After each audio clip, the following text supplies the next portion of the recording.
안녕하세요, 엔잡러입니다. 자동차 컨설턴트 회사 먼로앤어소시에츠의 사장인 코리스튜벤은 지난 2월 테슬라에 관한 소식과 뉴스를 전하는 유튜브 채널 Brighter with Herbert'에 출연해 1시간가량의 인터뷰를 했는데요. 영상을 살펴보니 차량 분해 전문가는 이 부분을 이렇게 해석하는구나 와 같은 인사이트를 주는 내용이 많아 저는 정말 인상이 깊었습니다. 오늘은 인터뷰 내용의 핵심이었던 테슬라가 타 자동차 업체에 비해 어떤 장점이 있는지와 관련된 부분을 간단하게 요약해 여러분들과 공유하려고 합니다. 코리는 먼저 과거 자신이 자동차를 구매했던 경험을 언급하며 테슬라의 장점을 설명했는데요. 내용은 다음과 같습니다. Leadership is so much better as well. Ordering my vehicle, so I ordered my GM product in the fall of 2021, and early 2022. It took like an act of Congress for me to get it because of the chip shortage.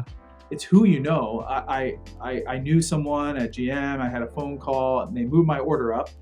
Then when it came into the dealership pretended like they didn't have it, and then I saw it listed for sale on their website.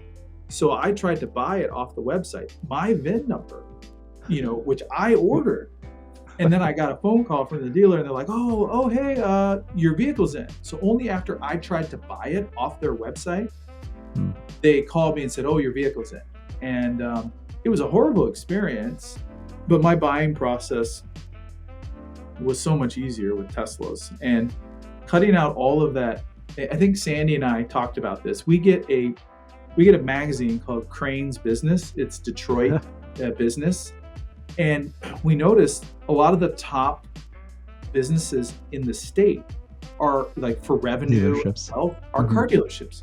Yeah.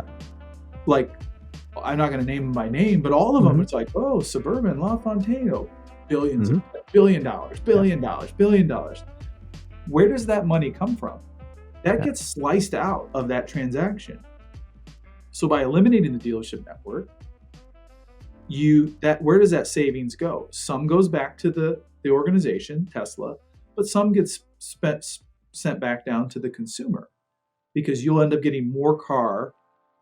You get more car for less dollar. 코리는 테슬라가 딜러십이 없다는 장점을 타사와 비교하며 설명함과 동시에 테슬라 공장의 시설에 대한 평가도 덧붙였는데요. 이에 대해 인터뷰 진행자인 허버트는 다음과 같은 질문을 합니다. Elon's focus that the factories are the product.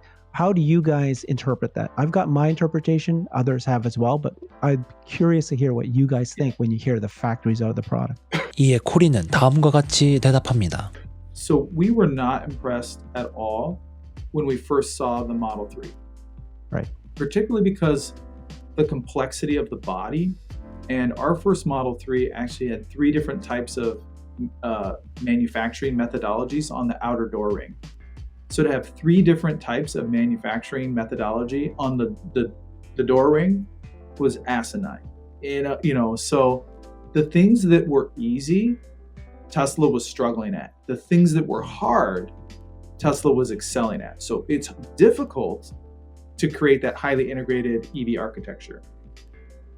The industry around the world, Honda, Ford, GM, Toyota, they have the manufacturing of the bodies and building of the vehicles at high volume. They have that mastered. There's a large group of people all over the world that have mastered building vehicles at volume in high quality. They also were building in the NUMMI plant, which is less than ideal.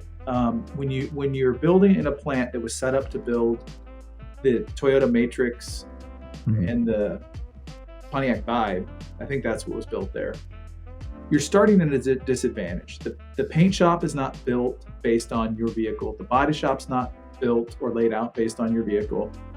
The lines and the conveyors are set up to build an internal combustion engine vehicle. So if you move past the Fremont factory and go to Giga Texas, which I was in, did you go in Giga Texas? I did. Yep. Okay, yeah. I was there. So when you start from a clean slate and you can integrate your battery production and pack production into the plant, you eliminate a huge amount of costs, because in Giga Nevada, they had to build Giga Nevada for a place for them to do the subassembly buildup of, first of all, making the cells and building the packs. But then you have to ship those from Nevada to Fremont. A huge amount of cost and time associated with that. So there's a big advantage. Putting your pack assembly and cell production on site, where you're casting the giga castings and doing body assembly. 이러한 테슬라의 큰 장점에 대해 허버트는 왜 기존의 OEM 회사들은 테슬라처럼 생각하지 못했나 라는 질문을 합니다. 그리고 코리는 이에 대한 답변으로 기존의 OEM 회사들이 어떻게 지금의 방식으로 자동차 부품을 생산하게 됐는지 그 과정을 자세히 설명했는데요. 내용은 다음과 같습니다. But let's say you were building a vehicle that was highly integrated and you had union workers, which are very expensive in Michigan, building seats, building instrument panels, building wire harnesses, very labor intensive for a low cost piece. The vehicle would cost so much more. So Sandy will say it's MBAs, but there's many executives that realize that they could ship the assembly of their seats to Mexico, the wire harnesses to Mexico or the Far East. Mm-hmm. And what happened was you had people making $1 an hour wiring harnesses. Then you pay to ship a shipping container across the ocean. Right. And now you have wire harnesses show up that cost you $10 where it would cost you $100 to have, union labor assemble them. It's just a fact of the economics of it. And more of the vehicle was being outsourced. So first it started with seats, instrument panels, then it moved to front-end modules. So it changed how the vehicles were designed. Early vehicles were body on frame with like a whole closed front end.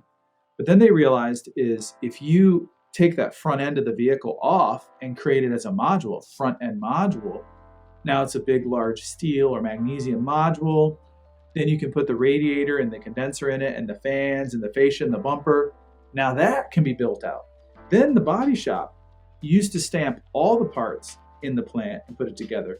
Well, now they realized that large portions of the vehicle, they could have those sub-assembly welded together in some lower cost area and shipped in.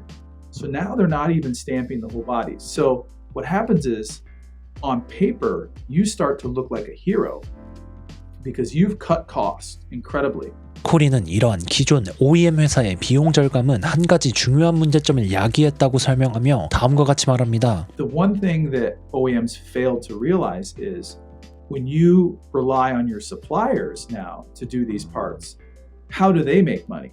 They make money when the vehicle is more complicated and less efficient. Yeah. The more complicated it is, the less efficient it is, the more their part costs. So the tier 1 and tier 2 suppliers were not necessarily motivated to serve the customer. Now this is the thing that I point out all the time to many of our clients, our OEM clients, that when you go to a tier 1 and say, I want thermal system components for my EV, how have they been trained? They've been trained by the old school methodologies of supplying commercial off-the-shelf components at bare minimum prices made in weird far-reaching places of the earth. You buy all these off-the-shelf components, you put them under the hood, and now you have to do your engineering work and create all the lines to make them all together. And what you get is a fragmented, inefficient design with low-cost commercial off-the-shelf components, but a higher cost, higher weight, less efficient, poor performing vehicle. 여기에 코리는 추가적으로 테슬라 공장이 타 자동차 공장들과 비교했을 때 가진 우위를 자세히 설명했는데요. 내용은 다음과 같습니다. So if you think of the trim level complexity scenario that I gave, you're in Dallas, you work at the SUV plant for GM, and you're standing there on the side of the line, you may have to build a police version of a Tahoe, RST. Now you have a GMC. I mean, it's a wild amount of complexity. With complexity comes added variation. With added variation comes lower quality. So now you have the opportunity for that human to make an error in how they're installing one fascia versus the other. If the clip strategy changes, you introduce error for using the wrong tooling, line side. Maybe there's a fixture for one and not the other, and that variation adds size to your plant. If you need more line side kitting, meaning you have to have all these different items at the line, it means the line has to be bigger. So with Tesla, sticking to a low amount of colors, first of all, and a low amount of trims or no trims, when you're selecting a long range versus a non-long range, the battery that shows up on line side looks the same. So from a manufacturing perspective, it's the same. And the big thing is wire harnesses. So some vehicles you buy, they have almost no features. Like in the past, you could get one that doesn't have power windows, you don't have a nice screen, you have a cheap radio, you have 6 speakers, not 11. So what an OEM would do, they would make a special wire harness just for that low trim level. And then the mid trim level, they'd have a harness. Then the mid upper, they have a harness. Then the highest, they'd have a harness. And then the special premium. So they may have 6 wire harnesses. So now when you're installing a wire harness, you have to pick the right one. They have different pigtails. And the most common error for quality oftentimes is missed connections or pinched wires or all sorts of problems. But at the plant, you will have one wire harness for all Model 3s and one wire harness for all Model Ys, because they're giving away FSD beta hardware on all vehicles. And then if they make a running change, so let's say they decide to cut 30 cents out of their wire harness. So people are installing wire harnesses every day. And now you got a new one coming that, let's say, it reduces the amount of tape on a takeout and the candy striping changes. They can now, at that plant, one point in time, explain the difference, if it changes at all, the manufacturing process, and very quickly train that worker that, okay, now this section is going to be a little difficult or maybe easier to install.